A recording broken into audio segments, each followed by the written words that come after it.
আছি, আমারও একটা চ্যানেল আছে পাসপোর্ট অফিসে স্যার। আমরা ওই লাইনের মাধ্যমে লাইন ফি দিই স্যার। মানে কত স্যার, কত লাগবে? কি কত? আমাকে কি আপনার ঘুষখোর মনে হয় নাকি? আপনার এই সামান্য কাজ করার জন্য আমি কি ঘুষ খাবো?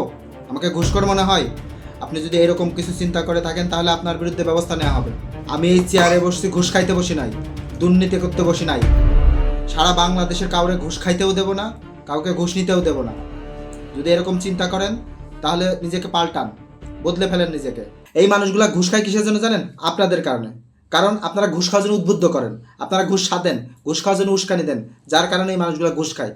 মনে করেন না আমি ঘুষ খাবো, আর যদি ঘুষ দিতে হয় যান বাইরে পিয়নের কাজ দেন, যান এখানে আমাকে কাজ করতে দেন।